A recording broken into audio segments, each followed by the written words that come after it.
Today on the Big 3 in 30, Nebraska gives Fred Hoiberg an extension. 3 years through 2031-32. Georgia Tech fires Damon Stoudemire. The Yellow Jackets have relieved Damon Stoudemire of his duties. And Boston College drops Coach Earl Grant. This program was going nowhere. This is the Big 3 in 30 College, the three biggest stories on campus from our local experts at the Locked On Podcast Network. We bring you the real story, why it matters, what's next, who wins the big game, and more, all in 30 minutes. The Big 3 in 30 College starts now. Thank you for making the Big 3 in 30 your first listen of the day, part of the Locked On Podcast Network, your team every day. Today's episode is brought to you by FanDuel. Download the FanDuel app now by visiting FanDuel.com and win $300 in bonus bets if your first $5 bet wins.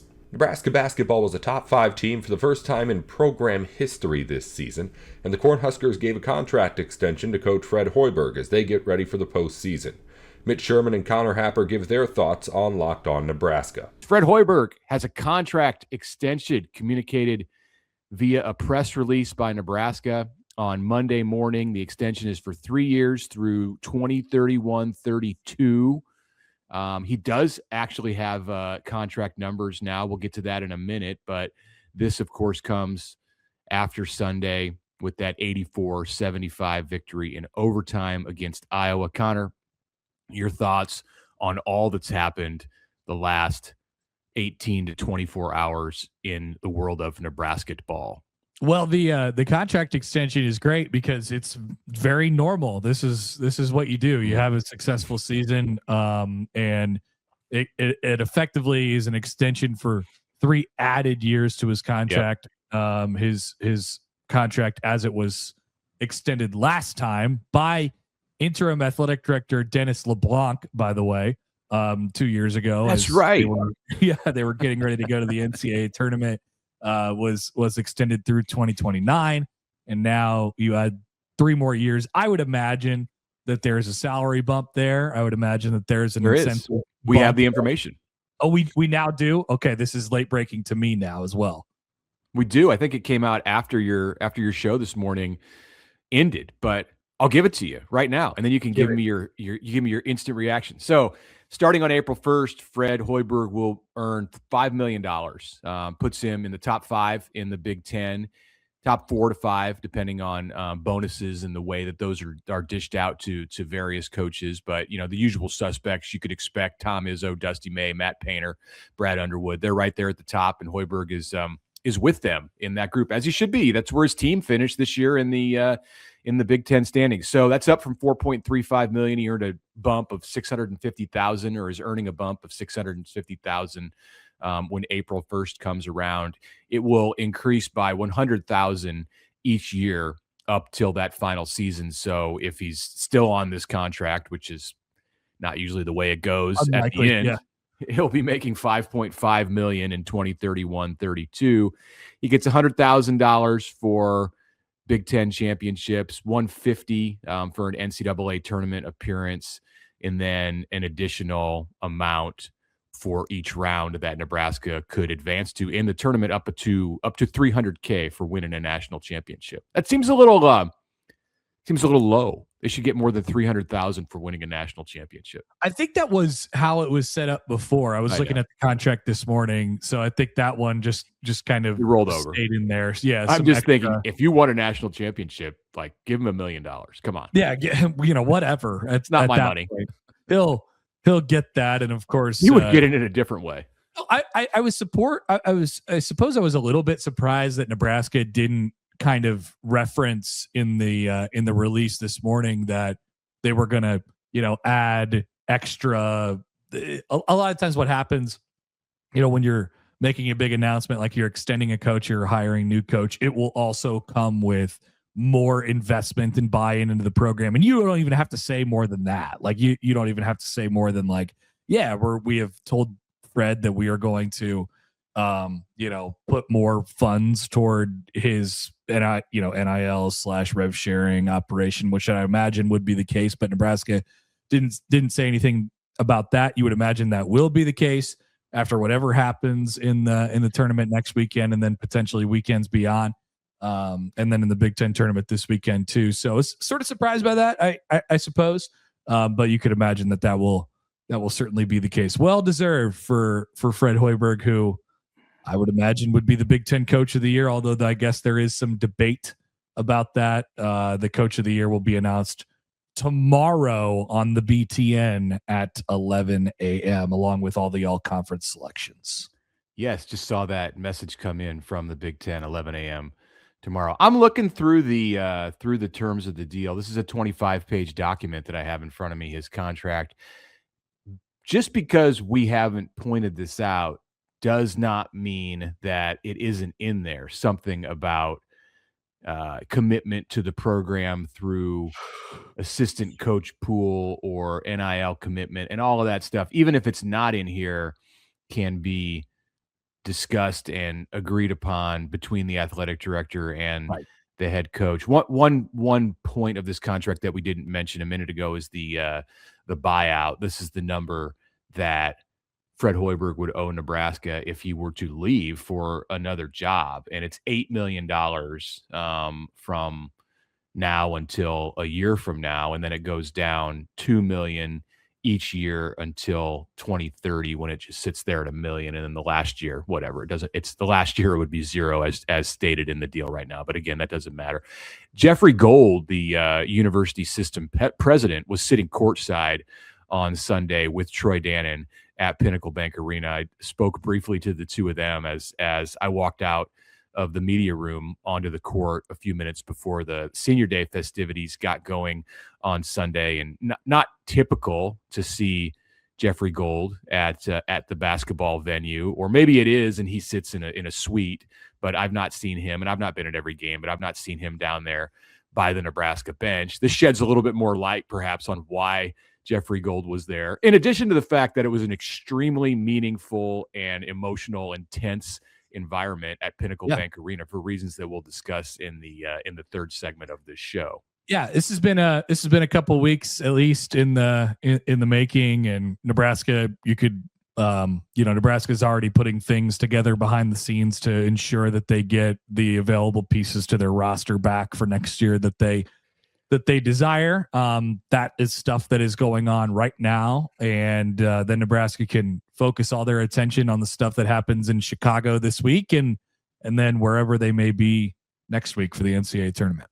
It does hit home, and we'll talk about this Nebraska-Iowa game here and the key players in that game, but it does hit home as we finish this first segment what the significance of the job that Hoiberg has in front of him as Nebraska heads out of, once the NCAA tournament is over. If that's 3-4 weeks down the road, it's going to be over at some point. And even before then, they will start working on a roster for next season. You want to be able to build on this momentum. And it hits home when you look at who was on the court on Sunday. Kendall Blue's not on the court, but there are 4 seniors who are important pieces. And you have then Price Sanford, who is going to at least look at the NBA. I would expect that he'll be back he'll enter his name into the draft almost assuredly, because he'll be a prospect for it. That's for sure. But Nebraska is trying to lock him up and bring him back. And then there's a couple other guys on the roster who deserve a little bit of a bump as well, who they're working toward bringing them back to. Whatever Cale Jacobson makes, double it. Triple it, quadruple it, whatever. I don't think he's making a lot, so you might not be doubling it. Might not be near enough, but he was absolutely huge for Nebraska on Sunday. And of course, Nebraska has Braden Frager back too, who is going through some interesting stuff right now. We saw him not playing a whole lot in the later stages of that game, and there were some questions about his body language and not being in the huddle the entirety of the time in the closing minutes. So, hey, he's a redshirt freshman and he's a young guy, and absolutely is something that Nebraska will be addressing and dealing with and working on his future at the school too. He's an important piece, and I cringe a little bit when I see some of the reaction to that on social media. Like this, guys.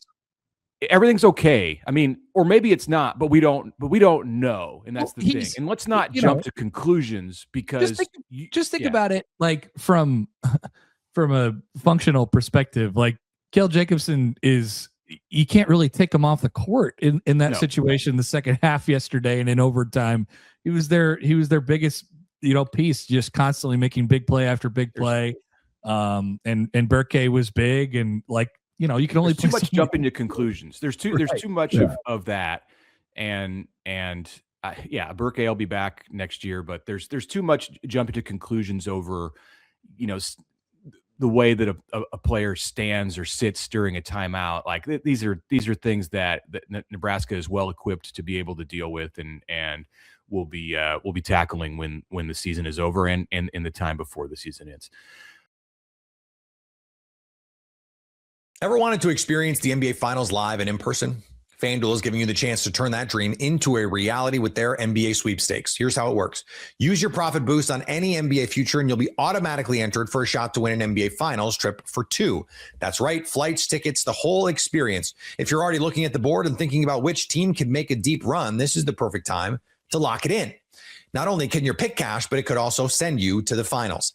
Visit FanDuel.com to get started. Use your profit boost on an NBA future and get entered for your chance to win a trip to the NBA Finals. Play your game with FanDuel, the official sports betting partner of the NBA.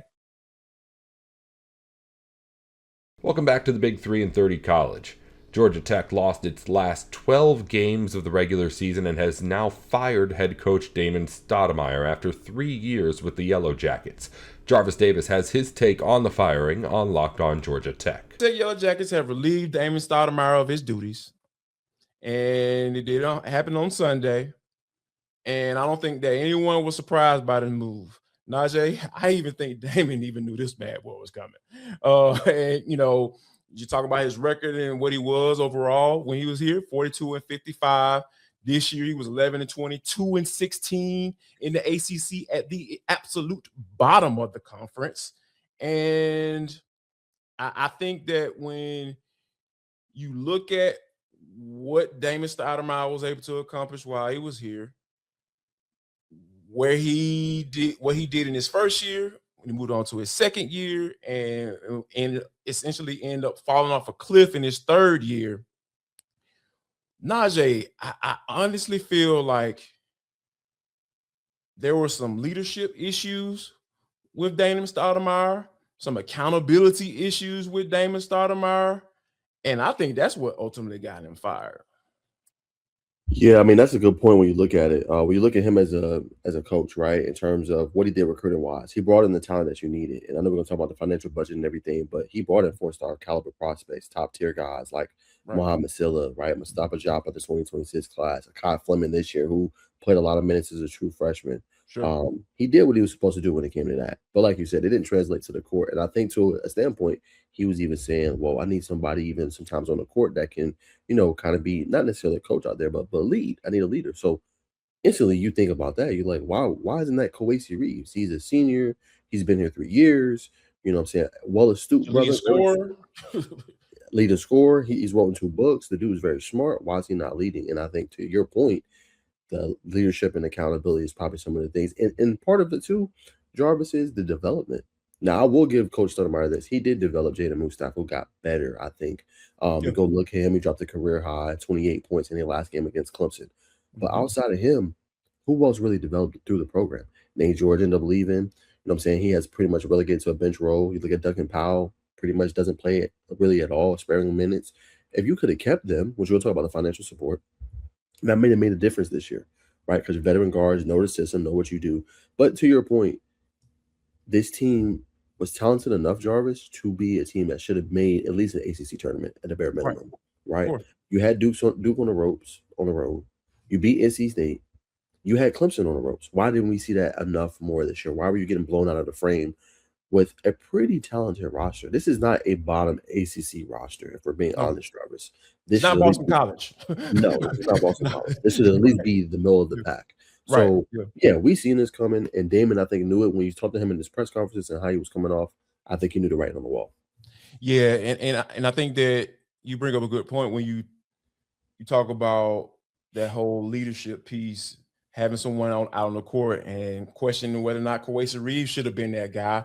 I question whether or not Lamar Washington should have been that guy, or if Lamar Washington should have even been on this team, because when you have a point guard or a guard that isn't being that leader for you, or you have a guy that's on the floor that's a veteran and he's not helping in that category, being that coach, so to speak, on the floor, that's when you have issues. And I think that we saw it time and time again. Like when it comes down to up and down, when things slow down, and when that defense sets up, that defense sets up. If Kowacie Reeves isn't hitting it from three, this offense is stagnant. And I tell you, Najee, it used to burn my soul every time they used to post by Dongo up at that doggone on the block, and they just throw him the ball. And I'm just like, what do you expect him to do? Like, Right. you know, and I think that and that falls back to the whole leadership piece, not having any direction as to what this offense is supposed to look like, and then having those guys going out and execute that. I think that, you know, it was a problem from him as a head coach, and a problem for the guy that he expected to be that leader on the court as well. And I think to your point, he even said Badongo is supposed to be your best player. So what do you usually do, Jarvis? You go look at the team's best players. Go look at Duke. They run an offense through Cam Boozer, right? You look at Virginia. They run an offense through Testa Ritter, right? Who's a freshman. Sure. And then everything kind of placates off of that. Right. It didn't feel like that. It felt like it was a chore almost when you got into Badongo. It was like, oh, is it going to be a turnover? Is it going to be a messed up possession, offensive foul? It just, like you said, the offense never really ran functionally through him to obviously help everybody else, because he's supposed to draw that double. He's supposed to draw that defensive attention. Then you kick out for open shots. You know what I'm saying? And part of that, too, if we're being honest, Kim Craft was a miss, right? Career lows in three-point shooting percentage, career lows in shooting percentage, and a defensive liability. 4-star prospect guy coming out of high school. Yeah, Come man. on now. He didn't even we know it's so bad, Jarvis. He didn't even play in the last game against Clemson at all. Yeah. Stoudemire really ran a 7-man rotation. Right. Yeah. Zeros across the board. And that's the thing, man. And we talked about, you know, I got to feel like I have to double check this for us from a number standpoint, but I feel, looking at it, feels like the 2025 class was his biggest portal class, right? Of guys he brought in through the portal. And it seems like all those guys were misses, man. Yeah. those guys were straight misses. And I think that when you go into the portal and get guys, and you're handpicking guys to come in, and most of the time those guys are going to be veterans, because you need those type of guys on your roster when you have so many young guys who you are going to be dependent on to be productive for you. You can't miss on no vets, because you're expecting your young pups to be up and down. Because I know Kai Fleming has had his fair share of up and down play, right? There are times where Kai Fleming looks like, oh, he might be a ball player, but there's also times where I'm like, man, why do you have to take such difficult shots? Yeah. You just dribble yourself into a situation where it just forces you to just take a shot that almost has zero chance of going in. And I think that all of those things kind of add up to Damon Stoudemire not necessarily invoking the style of play that he wants to have, and being able to get the type of player that is going to be able to execute that. And I think that that's going to be something that was ultimately his downfall. Before we move on, I do want to ask you a simple question. This may be a quick answer, and we might be going to break in the next minute or so. Could you have made a case for him to come back?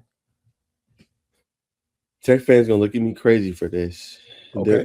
There is a small case where you could have made it that he obviously could have came back. Only premise of that is, yes, they lost 12 consecutive games. I'm with y'all. You need to change the premise of, like I said, the development of obviously see Jaden Mustafa, how much better he got. Yeah. And obviously how this team never quit. That's the premise that you have if you want to make the case he should have come back, right? They never quit on him. They still play hard. They could easily reeled it in. They never did, right? So at least he has some kind of control over the locker room. At that point, like I said before, when we talked about this a few weeks ago, hey, if I'm Alpert, again, this is not the guy I hired. I just came over. How can I help assist you in making this team better? But I think Alpert, thinking as a businessman, he's like, look, numbers is low in attendance. You know what I'm saying? I want my fans to get the best of the best. Which is very important. You know, I want to pack out the McCammons Pavilion. I want to get Georgia back to where it is. He's probably like, let's just cut ties. It is what it is at that point. But that's the small premise of a case that you could say maybe. Yeah, and I think that, you know, when you have guys that are, especially the young guys, specifically, those guys are going to feel like they owe something to him. So they were like, all right, we understand what's going on. We understand this is a business, and I want to play as hard as I possibly can for coach. And that's why I feel like I was having a conversation with one of the Tech fans who asking me about some of the guys sticking around. I was just like, man, it don't necessarily work like that, because that portal is going to be very busy for some of the guys on the team. Ever wanted to experience the NBA Finals live and in person? FanDuel is giving you the chance to turn that dream into a reality with their NBA sweepstakes. Here's how it works. Use your profit boost on any NBA future and you'll be automatically entered for a shot to win an NBA Finals trip for two. That's right, flights, tickets, the whole experience. If you're already looking at the board and thinking about which team can make a deep run, this is the perfect time to lock it in. Not only can you pick cash, but it could also send you to the finals. Visit FanDuel.com to get started. Use your profit boost on an NBA future and get entered for your chance to win a trip to the NBA Finals. Play your game with FanDuel, the official sports betting partner of the NBA. Welcome back to the Big 3 and 30 College. Earl Grant won 20 games with Boston College 2 years ago, but 20 losses this season and no NCAA tournament appearances has him out as head coach after 5 years. Locked On Boston College host AJ Black gives his thoughts on what's next for the Eagles. BC on Sunday fired Earl Grant after 5 seasons. Credit to Blake James for doing the right thing, because yes, Earl Grant was a nice guy. Yes, you know, he seemed to have a lot of respect from the players, but this program was going nowhere. This program was not progressing. As much as he wanted to say they were taking a step forward, there was no signs that they were. It seemed like the same thing every single year. Now that he's gone, Blake James has his opportunity, I believe, for his first basketball hire since his time in Maine. And now he gets a chance to really put his stamp on the basketball program like he did with football with Bill O'Brien. This is a big opportunity for Boston College to get their basketball program from the gutter and back into respectability. They have failed miserably on their last 3 hires, and they cannot afford a fourth. They need to hit a home run here. They need to do a good job. And in order to do that, they're going to have to spend money. And they need to spend more than they have been. Because if you're going to spend, when you're a bad program, when you're a program that isn't all that attractive, the better coaches are not going to come to your school. They know that you could be career suicide, that you're not a, desirable reputation. You don't have a desirable destination. So to fix that, you have to spend a little extra. Otherwise, you're going to get stuck with Earl Grant or Jim Christian or some coach I'm never going to talk about in the next 2 weeks because BC struck out on everybody else. So you need to spend a little bit. But this is a hire that is of utmost importance. BC basketball has not been relevant since the days of Jared Dudley, Craig Smith, Tyrese Rice, and Lewis Hinnett. So who could get BC out of this doldrums? There's a few things I think you should be looking for when it comes to a coach. A proven winner. Someone who has done more with less. Someone from the area that has some connections. Doesn't have to be the most, but has some. And someone that you can afford. For instance, people keep bringing up, and I keep seeing it, Bruce Pearl. Let's be realistic. Bruce Pearl is never coming to Boston College.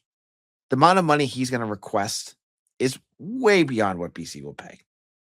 He's not a realistic option. Okay? A name that I wanted to tell you about is a sleeper pick. Now, sleeper is a name that you just don't know much about. but maybe someone that BC is looking at. And he's a name that has come up a little bit. And I'm interested to hear more about him and to see what he does, because this coach has won quite a bit. He's from the area. He coaches in the Patriot League, and this is Matt Langle. Matt Langle is the head coach at Colgate. He's been there since 2011. He was an assistant at Temple and Penn before that. He's 48 years old, from Morristown, New Jersey. And I look at what Colgate has done since 2018. He took a little while to get things going. 2018 makes actually, I could say 2017. He makes the CBI. 2018, they make the tournament. 2019, postseason canceled. 2020, make the tournament. 2021, make the tournament. 2022, make the tournament. 2023, make the tournament. Last year, third. This year, second. So we don't even know if they made the tournament this year yet. But look at that. There's a guy who wins, right? That hits that box. The big issue I had with Jim Christian was you pulled up his list, and yeah, he made a tournament here and there, but he was not a consistent winner at all. You looked at his win losses, and he was right around 500. That is not what you need. You cannot bring in a guy in and say, "Oh, that 1 year he made the tournament." That's not going to do it. This guy, Matt Langle, has made the tournament 7 times in the last 10 years. That's winning right there, and he's doing it at Colgate. Tell me Colgate is not. I know it's a Patriot League, so who knows anything about any Patriot League team, but Colgate is not a team that is a program that is historically all that good. So he hits a lot of those boxes. This is why I say he's a sleeper pick, because what happens if Joe Gallo, who I've said on yesterday's show, is my pick to be the next head coach? What if he ends up at Providence? What if he's not interested in BC? That is a potential with every coach we talk about, right? BC, again, is not a high desirability score here. A guy like Gallo may say, I don't want to do it. What about a guy like Matt Langle? That could be your sleeper pick. Maybe he'll come here. He's from, he's coaching in New York right now. He's won the Patriot League tournament 5 times, regular season 5 times, and coach of the year in the Patriot League 5 times. So again, the pedigree is there. I was just looking up. They're not going to make the tournament this year. They just lost to Lehigh in the Patriot League tournament, so they're going to go to probably a small tournament. But looking at their offense, averaging 77 points per game, 183rd in the country. Listen, you got to walk before you can crawl. Yeah, I would love to see a better offense in every sense, but it's BC was like 350th this year, so that's a huge improvement. Defense isn't all that bad. They allow 74.6 points per game.